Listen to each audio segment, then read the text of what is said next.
ఇట్లుండగా ఒక మనుషుని ద్వారా పాపము ద్వారా మరణముని యొక్క లోకములోనికి ఎలాగైతే వచ్చి ఉన్నదో అలాగనే ఈ లోకంలో భౌతిక సంబంధమైనటువంటి మరణము మానవులకి అందరికి కూడా వచ్చి ఉన్నది.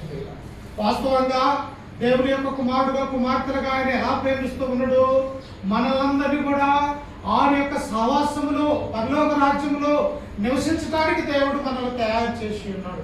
కానీ మానవుడు ఏం చేశాడంటే సృష్టించినటువంటి సృష్టికర్త మాట కనుక లోకంలో ఉన్నటువంటి సాతాను యొక్క మాటను అంగీకరిస్తూ ఉన్నాడు. ఈనాడు కూడా సత్య సంబంధమైనటువంటి దేవుని యొక్క వాక్యానికి మన యొక్క చెవులు ఇవ్వక ఇదిగో పాప సంబంధమైనటువంటి లోకంలోనికి మనము వెళ్ళేవారిగా ఉంటూ ఉన్నాము. కానీ లోకంలో నుంచి క్రీస్తులోనికి రావడానికి దేవుడు తన ఒకగానొక కుమారుడైన యేసు క్రీస్తు వారిని ఈ లోకానికి పంపించినటువంటి వారిగా మనం చూస్తూ ఉన్నాం. అందుకని ఇక్కడ కింద వచనంలో ఆయన అంటాడు చూడండి, ఆయన 11వ వచనంలో, ఏలయనగా ధర్మశాస్త్రము వచ్చిన కనుక పాపము లోకములో ఉండెను కానీ ధర్మశాస్త్రము లేనప్పుడు పాపము ఆరోపించబడదు.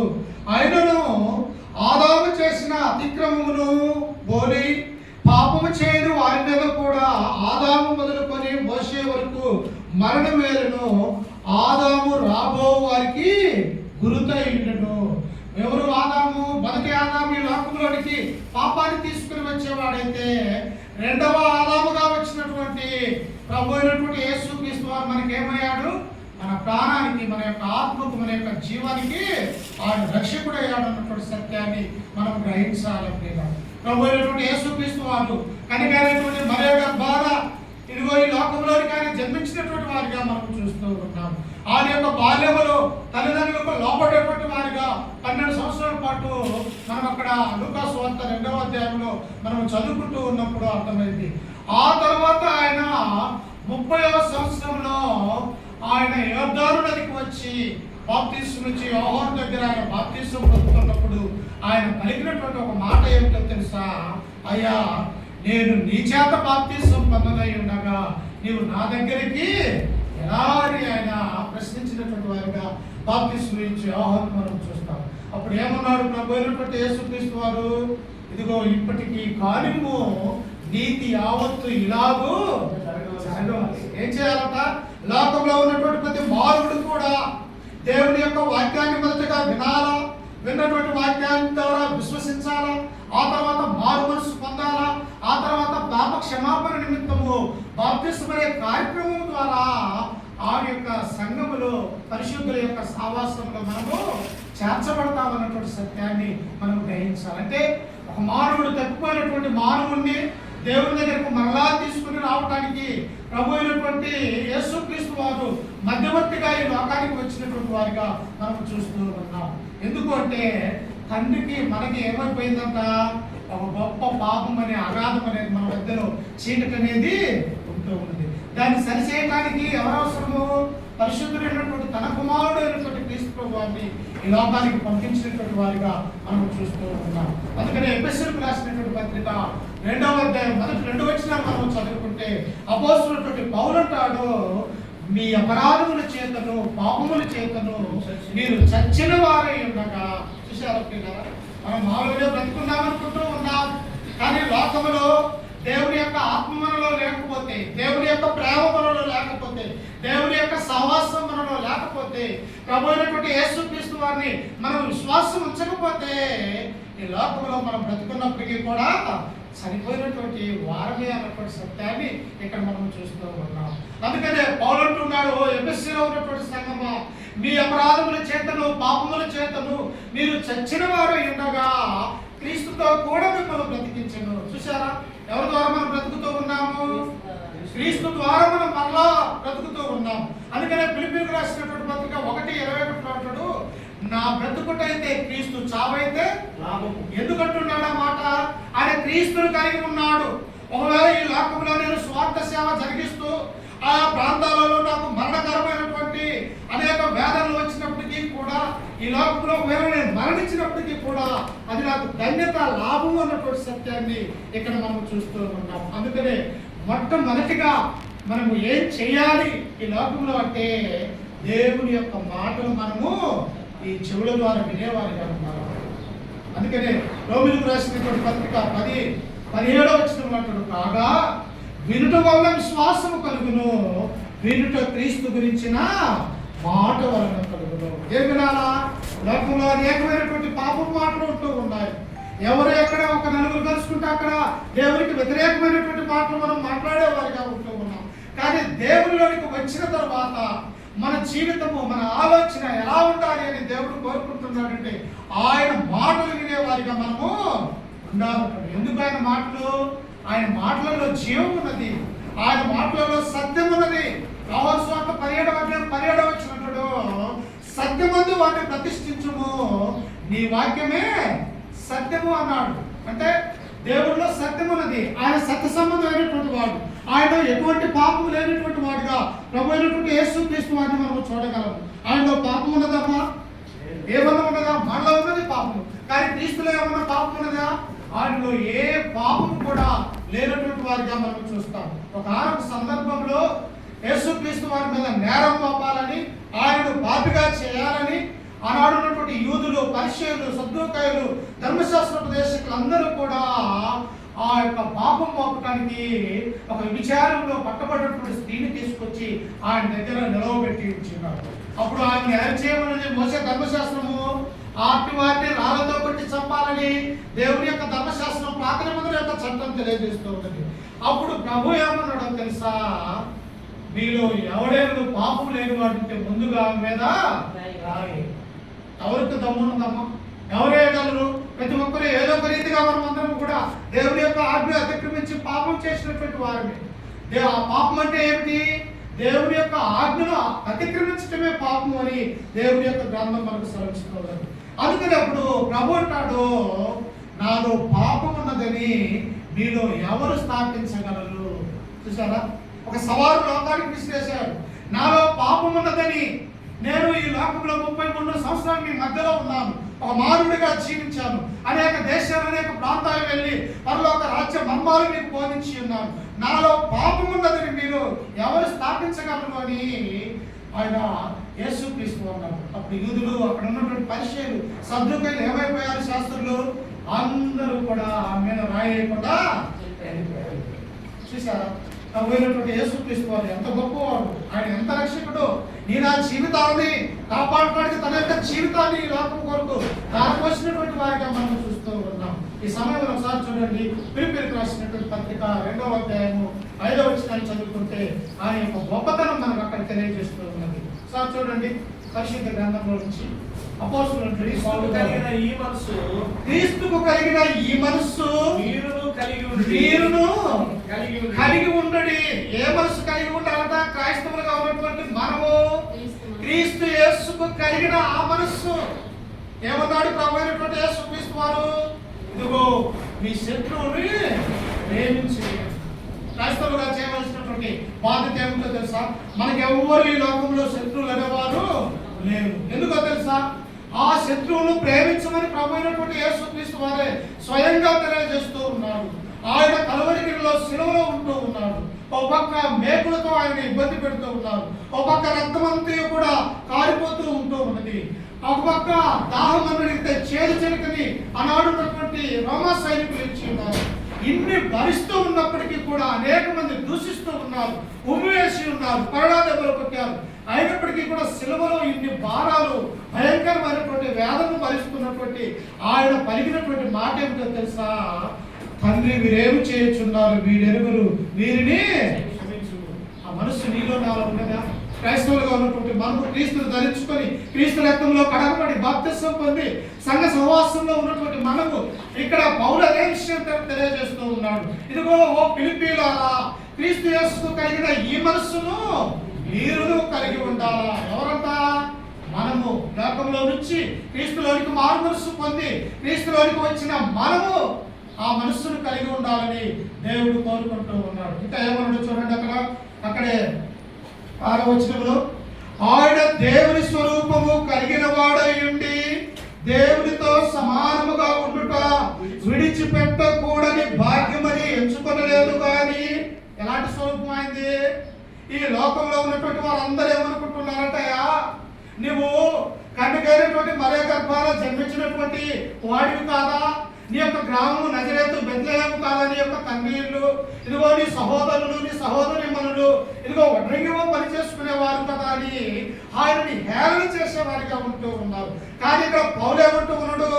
ఆయన దేవుని స్వరూపాన్ని కలిగి ఉండి దేవునితో సమానమైనటువంటి ఆ భావాన్ని కలిగినటువంటి వాడు అని అపోస్తలుడైనటువంటి పౌలు సెలవిస్తూ ఉన్నాడు. ఎందుకు? పరలోక రాజ్యంలో దేవునితో సింహాసనం మీద ఉండవలసినటువంటి ఆయన పరిశుద్ధుల దేవదూతలతో నిత్యము దేవుని కుమారుడు అని స్తుతించబడాల్సినటువంటి ఆయన ఎందుకు ఒక మానవుడిగా ఒక పేదవాడిగా ఈ లోకానికి వచ్చి ఉన్నాడు అంటే నన్ను రక్షించడానికి, అంధకారమైనటువంటి చీకట్లో నుండి వెలుగులోనికి మనల్ని నడిపించడానికి ఆయన ఒక మానవుడిగా రావాల్సినటువంటి అవసరత ఏర్పడ్డది. ఈనాడు ఉన్నటువంటి లోకము అది గుర్తించట్లేదని ఈ వాక్యం సెలవిస్తున్నారు. గుర్తిస్తున్నారమ్మా? ఎవరు కూడా గుర్తించట్లేదు. యేసుక్రీస్తును నమ్ముకుంటే ఏ లాభం అని అడుగుతూ ఉన్నారు. నీ ఆత్మ బాగుపడుతూ ఉన్నది కదా, నరకంలోనికి వెళ్లకుండా. నీ యొక్క ప్రాణము ఆ నిత్య నరకంలోనికి వెళ్లకుండా పరిశుద్ధులతో ఆనందకరమైనటువంటి జీవితం జీవిస్తుంది కదా. ఎందుకు నువ్వు దేవుని నమ్ముకోలేకపోతూ ఉన్నది నాడు అనేక మంది అంటే ఈ లోకంలో చూస్తూ ఉన్నారు కనుక ఆయనని అంగీకరించలేకపోతారు. లోకంలో ఏమున్నదమ్మా? యోహాను రాసినటువంటి మొదటి పత్రిక 2:15 అంటాడు, లోకములో ఏమున్నదంటే శరీరాశ, నేత్రాశ, జీవపు డమ్ములు ఉన్నవి, అవన్నీ కూడా తండ్రి వల్ల కలిగినవి. మనమందరం కూడా మానవ సమయంలో సరిపోవాల్సినటువంటి వారు. ఏమన్నాడు 91:10 మానవుని యొక్క ఆయుస్సు 70 సంవత్సరంలో, అధిక బలమున్న ఎడల 80 సంవత్సరం. ఆయనలో వాటి యొక్క బ్రతికి ఎలాంటిదంట? ఆయాసముతో, దుఃఖముతో, బాధతో, వేదనతో అన్నటువంటి విషయాన్ని ఇక్కడ మనం చూస్తూ ఉన్నాం. అందుకనే ఇక్కడ ఆయన యొక్క విషయం ఎలా ఉందంట? ఆయన దేవుని యొక్క కుమారుడు అయ్యింది. ఇంకా ఎలా ఉన్నట్టు చూడండి, అక్కడే 7వ వచనం చదువుకుందాం. ఫిలిప్పీయులకు రాసినటువంటి పత్రిక 2:7 మనుషులు పోలికగా పుట్టి దాసుని స్వరూపమును ధరించుకొని తన్ను తానే రిక్తునిగా. ఎలాంటి వాడంట ఆయన? మనుష్యులు పోలికగా పుట్టాడు. ఆయన ఎవరి పోలిక? నీ నా పోలిక వలె ఆయన కన్యకైనటువంటి మరి గర్భాన్ని ఈ లోకంలో జన్మించాడు. నీకు నాకు ఎలాగైతే యొక్క శరీరం ఉన్నదో, ఈ అవయవాలు ఉన్నాయో, మనకి ఏవైతే ఈ శరీరంలో దేవుడు అమర్చబడి ఉన్నారు, అలాగనే ప్రభు అయినటువంటి క్రీస్తు వారు కూడా ఈ లోకంలో 100% మానవుడిగా జన్మించినటువంటి వారిగా మనం చూస్తూ ఉన్నాం. ఆయన మానవుడిగా ఉన్నప్పుడు ఎటువంటి పాపం ఆయన చేశాడమ్మా? ఎక్కడా కూడా చేయడం. అందుకనే ఆయన ఏమంటూ క్రీస్తు యేసు కలిగిన ఈ మనస్సు మీరు కలిగి ఉంటారు. ఇంకా కొరింథీయులకు రాసినటువంటి మొదటి పత్రిక 11వ అధ్యాయం 1వ వచనంలో అంటాడు, నేను క్రీస్తును పోలి నడుచుకున్న ప్రకారము మీరు నన్ను పోలి. చూసారా? తండ్రి అయినటువంటి దేవుడేమో క్రీస్తుకు అప్పగించాడు బోధ. యేసుక్రీస్తు వారికి ఎవరు అప్పగించారు? అపోస్తలులకు అప్పగించారు. అపోస్తలులు అనగా 12 మంది శిష్యులు. ఆ శిష్యులు వారు ఎవరికి అప్పగించారు? ఆయన యొక్క ఆలోచనని అనాడున్నటువంటి లోకమంతా కూడా స్వార్థ సేవ జరిగించినటువంటి వారిగా మనం చూస్తూ ఉన్నాం. కాబట్టి మనం ఇప్పుడు దేని బట్టి మనం నడుచుకోవాలా? తండ్రి అయినటువంటి దేవుని మనం జ్ఞాపకం చేసుకోవాలా? ఆయన కుమారుడు అయినటువంటి క్రీస్తుని మనం జ్ఞాపకం చేసుకోవాలా? మనలో ఉండి కార్యసిద్ధిని కలగజేస్తున్నటువంటి పరిశుద్ధాత్మ దేవుణ్ణి మనము అనుసరించాలా? ఆ తర్వాత అపోస్తలుల యొక్క బోధన మనము వినేవారిగా ఉండాలని ఈ గ్రంథం మనకు సెలవిస్తూ ఉంది. అందుకనే ప్రియులారా, మానవుడు ఎక్కడి నుంచి అయితే తప్పిపోయి ఉన్నాడు, ఆ తప్పిపోయిన మానవుడి దగ్గరికే దేవుడు వచ్చినట్టుగా మనం చూస్తూ ఉన్నాం. అయితే మనం చేయవలసినటువంటి పని ఏమిటి?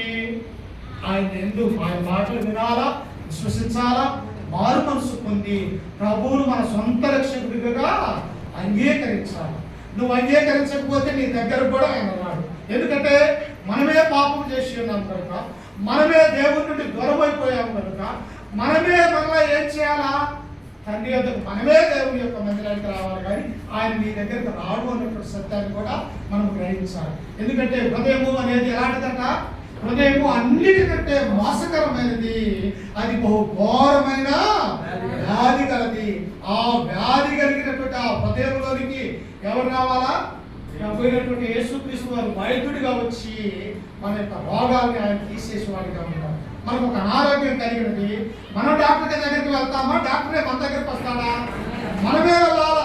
ఎందుకంటే మన శరీరంలో బాగలేదు, మన శరీర అవయవంలో అనారోగ్యం కలిగి ఉన్నాం, మనమే డాక్టర్ దగ్గరికి వెళ్ళాలి. అలాగనే నీ యొక్క ఆత్మ బాగుపడాలి అంటే, నీ ఆత్మ ఆయన యొక్క సన్నిధానంలో జీవించాలి అంటే నీవే మనసు మార్చుకుని నీవే దేవుని యొద్దకు రావాలని దేవుని యొక్క గ్రంథము తెలియజేస్తున్నది. అందుకని ప్రభు మత్తయి సువార్త 7:7 అడుగుడి మీకు ఇయ్యబడును, వెదుకుడి దొరుకుతును, తట్టుడి అడగాల దేవుడిని, అడిగితే ఆయన ఇచ్చే దేవుడిని దేవుని యొక్క గ్రంథం మనకు సెలవిస్తూ ఉంది. కాబట్టి ఏ మానవుడైతే తప్పిపోయి ఉన్నాడు ఆ మానవుడి కొరకు తండ్రి ఆలోచించాడు, తండ్రి సంకల్పించాడు. ప్రభు అయినటువంటి యేసుక్రీస్తు ఎవరైతే విశ్వాసం కలిగి ఉంటాడు, ఎవరైతే ఆయన యొక్క నామమున బాప్తిస్మం పొందుకొని రక్షింపబడతారో వారిని దేవుడు దీవించేవాడిగా ఉన్నాడని మనం జ్ఞాపకం చేసుకోవాలి. చివరిగా ఒక మాట చదువుకొని ముగించుకుందాం. చూడండి, ఎఫెసీయులకు రాసినటువంటి పత్రిక 1వ అధ్యాయము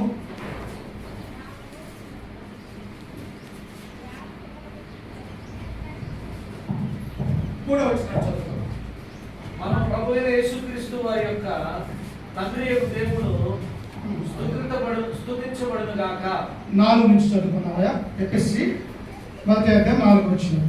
ఎట్లనగా తన ప్రియుని యందు తాను ఉచితముగా మనకు అనుగ్రహించిన తన కృపా మహిమకు కీర్తి కలుగునట్లు తన చిత్త ప్రకారమైన దయా సంకల్పము చొప్పున యేసు క్రీస్తు ద్వారా తనకు కుమారులుగా స్వీకరించుటకై మనల్ని ముందుగా తన కోసము నిర్ణయించుకున్నాడు. దేవుడు నిన్ను నన్ను ఈ లోకములోనికి తీసుకుని వచ్చిన కారణం ఏంటో తెలుసా?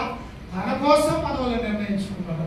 తన కుమారులుగా, తన కుమార్తెలుగా పరిశుద్ధుల యొక్క సహవాసంలో, దేవుని యొక్క పరలోక రాజ్యంలో మనల్ని కూడా తన దగ్గర ఉంచుకోవాలని తండ్రి అభిష్టమైనట్టుగా మనం చూస్తూ ఉన్నాం. కానీ ఇక్కడ ఎవరి ద్వారా అంట? తన యొక్క కుమారుడు అయినటువంటి యేసు క్రీస్తు ద్వారా. ఎవరైతే క్రీస్తును నమ్ముతారో, ఎవరైతే యేసు క్రీస్తును నోటితో ఒప్పుకుంటారో, ఎవరైతే ఆయన యొక్క నామంలో గణపరుస్తూ ఉన్నారో, ఆయన ద్వారా తండ్రి తన యొక్క కుమారుడుగా మనల్ని స్వీకరించేవాడిగా ఉన్నాడని మనం జ్ఞాపకం చేసుకోవాలి ప్రియులారా. అందుకనే ఏమన్నాడు అపోస్తలుడైనటువంటి పేతురు గారు యెరూషలేములో ఆనాడు ఉన్నటువంటి స్థానిక సంఘాన్ని మరి స్థాపిస్తూ ఉన్నప్పుడు ఆయన ఏమన్నాడు? అపోస్తలుల కార్యం 2వ అధ్యాయం 37 వచనాలు ఒకసారి చూడండి. ఏమన్నాడు? అపోస్తలుల కార్యములు 2వ అధ్యాయము 37,